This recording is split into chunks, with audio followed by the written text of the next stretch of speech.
रहीम अस्सलाम वालेकुम नादरीन, आप यूट्यूब चैनल देख रहे हैं। मैं इमरान खान हूँ।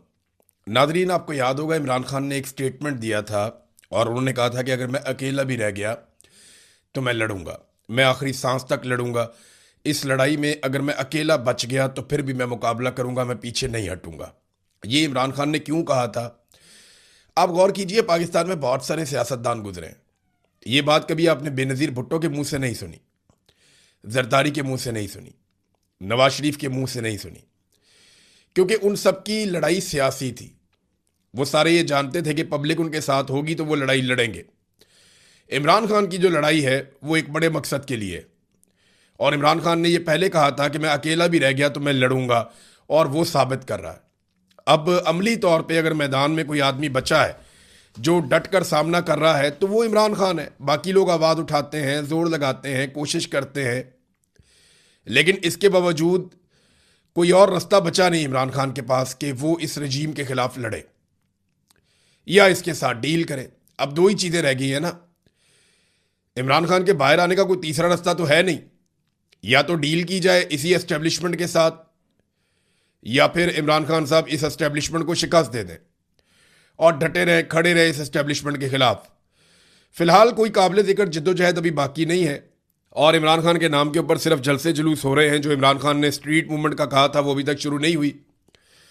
सुहेल अफरीदी भी अब उसी तरह की तनकीद की जद में आ गए हैं जैसी तनकीद अली अमीन गंडापुर पे शुरू हुई थी गुज़िश्ता साल। बस उसी तरह के हालात अब सुहेल अफरीदी के भी होते चले जा रहे हैं और वो बहुत तेज़ी से उस तरफ बढ़ रहे हैं, क्योंकि स्ट्रीट मूवमेंट में इमरान खान साहब ने जो हुक्म दिया था उस पर अमल दरामद नहीं हुआ और वो कोई भी तहरीक शुरू करने में कामयाब नहीं हुए।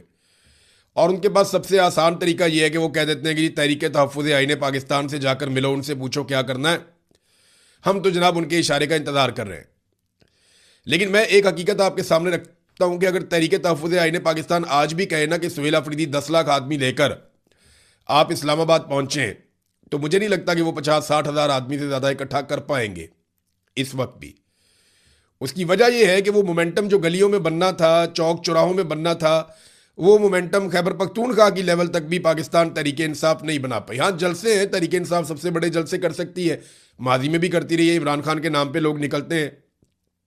लेकिन जिस स्ट्रीट मूवमेंट का इमरान खान ने कहा था वो नहीं है ना। देखिए, इसीलिए अब मुराद सईद जैसा आदमी जिसने काफ़ी अपने आप को होल्ड करके रखा, वो बोलने पर मजबूर हो गया। मुराद सईद ने साफ बताना शुरू कर दिया। और कर्नल वाला जो वाकया मुराद सईद ने बताया कि कर्नल को जाकर कहते हैं कि इमरान खान ने तो बाहर आना नहीं, मुराद सईद तो पागल है, ये तो जिस दिन आएगा मारा जाएगा। ये मुराद सईद का एक बहुत करीबी आदमी है जिसने जाकर ये कर्नल से बात की। तो ये जो सुहेल अफरीदी की खैबर पख्तूनख्वा हुकूमत है वो अब वैसी नहीं है जिस मिशन के साथ उसको बनाया गया था, या कम से कम इस वक्त वो नहीं कर रही जो उनसे तवक्को की जा रही थी पाकिस्तान तहरीक इंसाफ की जानिब से या इमरान खान की जानिब से। लेकिन फिर भी क्योंकि ये हुकूमत इमरान खान ने बनाई है, इस हुकूमत को चलना भी है और इस हुकूमत के साथ गुजारा भी करना पड़ेगा, तो अभी तो हालात इसी तरह रहेंगे। इमरान खान साहब को अगर कोई अदालतों से रिलीफ की तवक्को थी तो याद रखिएगा कि वो 26वीं और 27वीं आईनी तरमीम के बाद ख़त्म हो गई। मैंने कई मरतबा आपको ये कहा था 26वीं और 27वीं आईनी तरमीम से पहले कि जिस दिन अदालतों में ये केस जाएगा उस दिन ये रद्दी की टोकरी में जाएगा। चाहे वो अलकादर वाला हो, चाहे वो तोशा खाना वाला हो, चाहे वो इद्दत वाला हो। इद्दत वाला तो गया ना, रद्दी की टोकरी में गया। साइफर वाला भी गया, रद्दी की टोकरी में गया। लेकिन ये बड़े बड़े मुकदमात जो ख़त्म हुए रद्दी की टोकरी में गए, ये 26वीं और 27वीं आईनी तरमीम से पहले गए। 26वीं और 27वीं आईनी तरमीम के बाद जो अदलिया के साथ कर दिया गया, यानी 6 ऐसे जजेस थे जिन्होंने कहा कि पाकिस्तान की एजेंसियां हमें तंग कर रही हैं, हरासा कर रही हैं। 3 को ज़बरदस्ती ट्रांसफ़र कर दिया, 1 को नौकरी से निकाल दिया, 1 पे रेफरेंस है और 1 ने माफ़ी तलाफ़ी कर ली। ये तो इन्होंने निशान इबरत बना लिया, जजों से बदला ले लिया और पूरे निज़ाम को पैगाम दे दिया कि हमारे खिलाफ जो भी जाएगा उसके साथ हम यही करेंगे। और ये सिलसिला रुक नहीं रहा। इमरान खान इस अदलिया के ज़रिए कभी बाहर नहीं आ सकता जब तक कि एस्टेब्लिशमेंट को दीवार के साथ नहीं लगाया जाएगा। अगर एस्टेब्लिशमेंट पीछे हटेगी तो इमरान खान की रिहाई होगी। दो ही सूरतें, या तो एस्टेब्लिशमेंट को दीवार के साथ लगाना पड़ेगा, उन्हें मजबूर करना पड़ेगा कि वो पीछे हट जाएं, उन पर दबाव डालना पड़ेगा, और दूसरा रास्ता ये है कि एस्टेब्लिशमेंट के मुतालबात मानकर इक़्तिदार ले लिया जाए और इज्जत हमेशा के लिए गंवा ली जाए। दूसरा आसान रास्ता ये है। नाज़रीन, इमरान खान साहब ने जब रजीम चेंज ऑपरेशन हुआ था तो तब एक और बात भी कही थी और आज वो बात सच साबित हो रही है। इमरान खान ने जब शहबाज शरीफ को वज़ीर आज़म मुसल्लत किया गया ना, तो इमरान खान ने तारीखी बात कही थी। उन्होंने कहा था कि अब इस मुसल्लत शुदा निज़ाम को हज़म करने के लिए हर इदारे को तबाह किया जाएगा, क्योंकि अवाम इसे कबूल नहीं करेगी और फिर इदारों को तबाह करके ये हर चीज़ को अपनी मर्ज़ी के मुताबिक बनाएंगे। अब नतीजा आपके सामने है। पाकिस्तान का जो सबसे बड़ा इदारा माना जाता था, पाकिस्तान की मिलिट्री, उसको भी तबाह बर्बाद कर दिया गया। जिस तरीके से आर्मी चीफ की एक्सटेंशन का तरीकाकार बदल दिया गया, जिस तरीके से उन्हें ताहयात इस्तिस्ना दे दिया गया, जिस तरीके से उसको सियासत के अंदर इन्वॉल्व कर दिया गया, और अब तो बड़े फ़ख्र से सीना ठोक कर कहा जाता है कि हाइब्रिड निज़ाम चल रहा है, जर्नैल और सियासतदान मिलकर मुल्क को चला रहे हैं। इमरान खान ने जो कहा था वो हमने होता हुआ देखा, अदलिया के साथ, पुलिस के साथ, ब्यूरोक्रेसी के साथ। तो तमाम जगह पे हमने वो तबाही अपनी आंखों से देखी। पीआईए जैसा इदारा जो है, इन्होंने ओने पोने बेच दिया। तो क्योंकि ये तब्दीली बड़ी खौफनाक थी, इस रजीम को मुसल्लत किया गया था, और क्योंकि ये हज़म नहीं हो रहा था किसी को, तो उसे हज़म करने के लिए इमरान खान ने जो जो कहा वो हमने अब होता हुआ देखा। देखिए, ये अवाम से बदला भी लेते हैं, अवाम का मजाक उड़ाते हैं, फिर इंजॉय भी करते हैं। मिसाल के तौर पे ये खबर आप देखिए कि बिजली की कीमत में इस हुकूमत ने कमी की है और एक अजीबो गरीब किस्म का रिलीफ अवाम को दिया, 1 पैसा फी यूनिट। यानी अगर आप बहुत अमीर आदमी हैं और बहुत तगड़े आदमी हैं, आप 1000 यूनिट जला सकते हैं तो आपको 10 रुपये बच जाएंगे। मैं वैसे ही आपको मिसाल दे रहा हूँ, कैलकुलेशन में आपको 1 पैसे की वैल्यू बता रहा हूँ। अगर आप 200 यूनिट बिजली इस्तेमाल करते हैं, जो नॉर्मली सार्फिन की बहुत बड़ी तादाद करती है, तो आपके बिजली के बिल के अंदर जो बचत होगी वो 2 रुपए की होगी। आप यहां से अंदाजा कीजिए कि इन्होंने कई गुना बिजली की कीमतें बढ़ाई और जब आवाम को रिलीफ देने का वक्त आया तो 1 पैसे का रिलीफ इन्होंने आवाम को दिया। ये आवाम का मजाक उड़ाते हैं, उनसे बदला ले रहे हैं इस बात का कि आवाम ने इन्हें वोट क्यों नहीं दिए, और रोजाना की बुनियाद पर ये आवाम से बदला लेते हैं। मरियम नवाज ने कल एक दावा किया, बहुत अजीबोगरीब किस्म का दावा कर दिया जी मैं तनख्वाह नहीं लेती। तो मरियम नवाज तनख्वाह तो नहीं लेती, लेकिन फॉर्म 47 ले लेती है, जाली हुकूमत ले लेती है, महर शराफत से इलेक्शन हार के सीट ले लेती है, अय्याशी वाला लग्जरी जहाज अरबों रुपए का वो ले लेती है। मरियम नवाज हर दिन करोड़ों रुपए का प्रोटोकॉल ले लेती है, गरीबों और मस्कीनों की बद्दुआएं ले लेती है, सरकारी खर्च पर बैरूनी मुल्क जाते हुए अपनी फैमिली, बेटी, दामाद, बेटी की सहेली और नौकरानियां और मेकअप वालियों को भी साथ ले लेती है, बस तनख्वाह नहीं लेती। अपनी काबीना और ब्यूरोक्रेट्स के लिए नई और लग्जरी गाड़ियां ले लेती है, बस तनख्वाह नहीं लेती।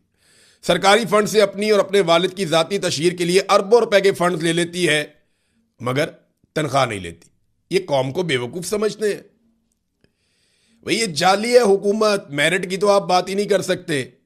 मैं मेरिट पे यकीन रखती हूं, अगर मेरिट पे यकीन रखती तो आज महर शराफत एमपीए होता, अगर मेरिट पे यकीन रखती तो आज पाकिस्तान तहरीक इंसाफ का वजीर आला पंजाब होता। मेरिट की धज्जियां तो इस बाप बेटी ने मिलकर खुद उड़ाई हैं और इनके चचा ने 17 सीटों के ऊपर उन्होंने पाकिस्तान में हुकूमत बनाई, और थोड़ी सी सीटें आप बढ़ा लें तो इसके साथ इन्होंने पंजाब में हुकूमत बनाई। इनको बड़ी खौफनाक शिकस्त हुई थी पंजाब के अंदर, इसके बावजूद जबरदस्ती इन्होंने मेरिट की खिलाफ वर्जी करते हुए हुकूमत बना ली है। नाज़रीन, ट्रंप ने कल प्रोजेक्ट फ्रीडम के खात्मे का ऐलान किया था। ट्रंप ने कहा था कि पाकिस्तान के साथ बातचीत हुई है और पाकिस्तान ने दरख्वास्त की है कई और मुल्कों के साथ मिलकर, और हमारा और ईरान का कोई मुआहदा होने वाला है, लिहाजा मैं प्रोजेक्ट फ्रीडम को इस वक्त रोक रहा हूं।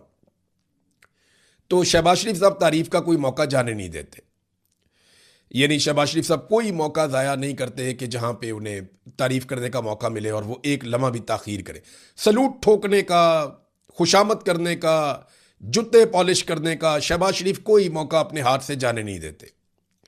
उन्होंने फौरी तौर पे जो है वो ट्रंप के लिए स्टेटमेंट भिजवा दिया कि जनाब बहुत शुक्रिया आपका, बड़ी मेहरबानी आपकी, कमाल कर दिया आपने, और बड़ा ज़रूरतमंदाना फ़ैसला है आपका कि आपने ये जो आपका प्रोजेक्ट फ्रीडम है इसको रोक दिया हमारी दरख्वास्त के ऊपर, और फिर आगे अमन की उम्मीद कर दी। फिर फील्ड मार्शल की तारीफ़ें भी बीच में कर दी कि जनाब फील्ड मार्शल ने फ्री कैन को बिठाया टेबल के ऊपर, ये उनकी बड़ी कामयाबी है। और भाई अमेरिका को फेस सेविंग ही नहीं मिल रही, कोई दुनिया में उसको और फेस सेविंग देने को तैयार नहीं है। तो आपकी कमेटी निकल आई है कि आप ईरान के साथ, आपका एक मुल्क है और ईरान के साथ आपके ताल्लुकात हमेशा से बेहतर रहे हैं, तो उसकी वजह से अब आप फ़ायदा उठा रहे हैं और डोनाल्ड ट्रंप भी फ़ायदा उठा रहा है। तो शहबाज शरीफ साहब ने शुक्रिया का सलूट ठोक दिया डोनाल्ड ट्रंप को, और उधर डोनाल्ड ट्रंप ने एक नया स्टेटमेंट दे दिया। डोनाल्ड ट्रंप ने जो स्टेटमेंट दिया वो ये दिया कि ईरान ने मुआहिदा कबूल नहीं किया तो पहले से ज़्यादा शदीद बमबारी करेंगे। ये अमरीकी सदर डोनाल्ड ट्रंप कह रहे हैं कि अगर उसने अमेरिका के मुजव्वज़ा मुआहिदे को कबूल ना किया तो पहले से ज़्यादा तबाहकुन बमबारी की जाएगी। सोशल मीडिया नेटवर्क के ऊपर उन्होंने अपनी पोस्ट में लिखा कि फ़र्ज़ करें कि ईरान मुआहिदे पर अमल करने पर रजामंद हो गया तो अमरीकी ऑपरेशन का खात्मा हो जाएगा और आबनाए हुर्मुज़ समेत तमाम सबके लिए वो खुल जाएगी। साथ ही उन्होंने ईरान को धमकाते हुए लिखा कि अगर ईरान राज़ी ना हुआ तो बमबारी शुरू हो जाएगी, और अफसोस के साथ कहना पड़ता है कि इसकी सतह और शिद्दत पहले के मुकाबले में कहीं ज़्यादा होगी। ये जनाब डोनाल्ड ट्रंप साहब कह रहे हैं। अच्छा, एक स्टेटमेंट जो है ना वो अमरीकी वज़ीर दिफा पीट हेग्सेट का भी है। ये स्टेटमेंट आपको ज़रूर सुनना चाहिए, इसमें बहुत सारी खबरें हैं और इसमें आपको पता चल जाएगा कि जंग जीता कौन और हारा कौन। अमरीकी वज़ीर जंग ने कहा कि हम ईरान की ज़मीन पे भी नहीं जाएंगे, ईरानी फ़ज़ाओं में भी नहीं जाएंगे। ऑपरेशन प्रोजेक्ट फ्रीडम सिर्फ हरमुज़ को खोलने के लिए है। हम चाहते हैं कि आबनाए हुर्मुज़ खुल जाए, सिर्फ इसलिए हमने ये ऑपरेशन किया है। अमरीकी फ़ौज चाहती है कि हुर्मुज़ पर ईरान का गैर कानूनी कब्ज़ा ख़त्म कराया जाए। ये अमरीकी फ़ौज का इस वक्त का जो मिशन है वो ये है कि आबनाए हुर्मुज़ के ऊपर जो ईरान का एक कंट्रोल है वो कंट्रोल उनसे ले लिया जाए और ख़त्म किया जाए।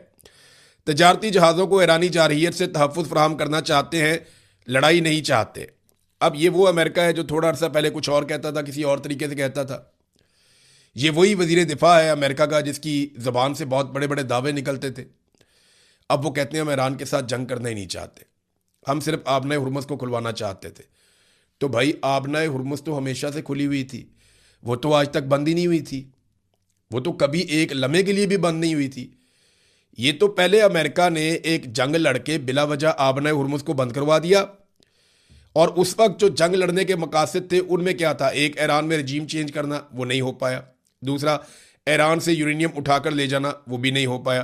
तीसरा, ईरान की मिसाइलों की और ड्रोन्स की पूरी ताकत को कुचल देना, वो भी नहीं हो पाया। रज़ा पहलवी को ईरान में पहुंचा के वहां का हुक्मरान बना देना, वो भी नहीं हो पाया। तो जितना कुछ ये चाहते थे कि ईरान के साथ किया जाए, उनमें से कोई एक चीज़ भी नहीं हो पाई, बल्कि ईरान पहले से ज़्यादा शिद्दत से खड़ा हो गया, उसे अपनी ताकत का अंदाज़ा भी हो गया। उल्टा ईरान ने आबनाए हुर्मुज़ बंद कर दी। अब वो पुराने सारे मिशन छोड़ के जो आबनाए हुर्मुज़ पहले खुली हुई थी, जो अपनी बेवकूफ़ी से एक लड़ाई करवा के इन्होंने ईरान के हाथों बंद करवा दी, अब इनका वाहिद मिशन ये रह गया कि वो खुल जाए, पहले की तरह हो जाए, कि चलो ठीक है कोई गल नहीं, वो तो मान ले जैसे पहले था वैसे ही कर लेते हैं। तो ईरान अब उसके ऊपर भी नहीं मान रहा। इसकी ना मिसाल आप ऐसे ले लें कि जैसे एक आदमी ज़मीन पे कब्ज़ा लेने के लिए गया और वहाँ पे लड़ाई हो गई, वो आदमी वहाँ से भागा और उसके जूते वहीं पे ज़मीन पे रह गए, और अब वो मुज़ाकरात इस बात पे कर रहा है कि यार कब्ज़ा नहीं देंदे ना दो यार, मेरी जूती दे वापस कर दो। ये है सूरत हाल। अगर एग्जैक्ट मैं इसका नक्शा खींचूँ तो वो ये है कि इसराइल के कहने पे अमेरिका कब्ज़ा लेने गया था, उधर अमेरिका का जूता रह गया लड़ाई में और जूता छोड़ के ये भाग गए। अब ये मुज़ाकरात इस बात पे कर रहे हैं यार साड़ी जूती दे वापस कर दो, लड़ाई तो छोड़ो, दफ़ा करो, कब्ज़ा रहन दो। तो ये एक्चुअल सूरत हाल अब इस तरह की है। नादरीन, सेंटकॉम ने ना 3 चीज़ों पे ब्रीफिंग दी थी डोनाल्ड ट्रंप को, और एक खुफिया मुलाकात भी रिपोर्ट हुई है CNN के मुताबिक, जो डोनाल्ड ट्रंप की और सेंटकॉम कमांडर की हुई थी, जनरल कूपर की। उसके बाद जनरल कूपर फौरी तौर पे मिडिल ईस्ट पहुंच गए थे आबनाए हुर्मुज़ को खुलवाने के लिए। अब एक बात आप अपने जहन में रखें कि 3 ऑप्शन में से एक ऑप्शन ये था कि ताकत के बलबूते पे सारी दुनिया को साथ मिलाकर एक हल्ला मारेंगे और आबनाए हुर्मुज़ को हम खुलवा लेंगे। लेकिन डोनाल्ड ट्रंप की बात पे मुमालिक ने, उनके जहाज़ों ने, उन्होंने यकीन नहीं किया। उन्हें लगा कि डोनाल्ड ट्रंप हमारे जहाज़ तबाह करवा लेंगे अपने फ़ायदे के लिए, लिहाजा वो वहाँ से निकले नहीं और वो बात बनी नहीं। तो आबनाए हुर्मुज़ को खुलवाने वाला ऑप्शन जो एक था वो तो हो गया फेल, और ईरान ने वहाँ पे अपनी बालादस्ती साबित कर दी। डोनाल्ड ट्रंप प्रोजेक्ट फ्रीडम से पीछे हट गए और फेस सेविंग के लिए एक मरतबा फिर पाकिस्तान का नाम उन्होंने इस्तेमाल कर लिया।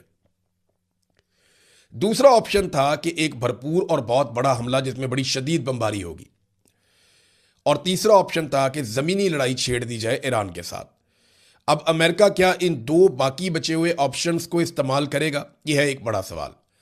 एक खबर यह भी है कि ईरानी वजीर खारजा पहुंचे हैं चाइना में और वहां पे एक स्टेटमेंट जारी किया गया है। अमेरिका के साथ मुज़ाकरात में सिर्फ एक मुनसिफाना और जामे मुआहदा ही काबिल कबूल है, ये ईरान ने कहा कि हम नाइंसाफ़ी कबूल नहीं करेंगे, एक मुनसिफाना हमारा एक मुआहदा हो जो काबिल कबूल होगा। जबकि चाइना ने भी कहा कि दोबारा जंग शुरू होना हमारे लिए काबिल कबूल नहीं है और ये ख़ास तौर पर ज़रूरी है कि मुकालमे और मुज़ाकरात के लिए अज़म बरकरार रखा जाए, बातचीत करते रहे, किसी तरह बातचीत से ये मसला हल हो जाए। तो उम्मीद ये की जाती है कि अमेरिका ने बेशक बहुत तैयारियां की, बहुत ज़्यादा हथियार पहुंचाए, बड़ा जोर लगाया, लेकिन इसके बावजूद बात बनी नहीं। उम्मीद है कि अब दोबारा जंग नहीं होगी और हालात बेहतरी की तरफ जाएंगे, मगर कुछ कह नहीं सकते क्योंकि जितनी शर्मिंदगी अमेरिका को और डोनाल्ड ट्रंप को हुई है, अब उन्हें फेस सेविंग तो चाहिए। तो क्या इतनी बड़ी फेस सेविंग उन्हें मिल जाएगी, ये सवाल अपनी जगह पे बरकरार रहेगा। नाज़रीन, इंटरनेशनल मार्केट में जैसे कोई थोड़ी सी अच्छी खबरें आई हैं तो तेल की कीमतें नीचे चली गई। अब पाकिस्तान के अंदर हुकूमत को फौरी तौर पे अवाम को तेल की कीमतों के हवाले से रिलीफ देना चाहिए। देखना, जो ये कीमत बढ़ाते हैं तो ये 2 घंटे में बढ़ा देते हैं, 4 घंटे में बढ़ा देते हैं, तब ये घंटों के अंदर काम डाल देते हैं। जब ये कीमतें कम करते हैं तो ये हफ्ते ले लेते हैं, बढ़ाते हैं तो बहुत ज़्यादा बढ़ाते हैं, कम करते हैं तो बहुत थोड़ी कम करते हैं। अब असद उमर साहब ने इस पर एक ट्वीट किया और बात उनकी ठीक है। उन्होंने कहा जी अमेरिका की फीकस आमदनी पाकिस्तानियों से 50 गुना ज़्यादा है, यानी एक अमेरिकी जितने पैसे कमाता है वो पाकिस्तानी से 50 गुना ज़्यादा पैसे कमाता है। यानी एक पाकिस्तानी अगर 1 रुपया कमाता है तो अमेरिकी 50 रुपये कमाता है। उनकी आमदन पाकिस्तानियों से इतनी ज़्यादा है। वहाँ ईरान जंग की वजह से पेट्रोल की कीमत पाकिस्तानी रुपए में 330 रुपये फी लीटर हो गई है। यानी अमेरिका में ये जो जंग लगी है इसकी वजह से पेट्रोल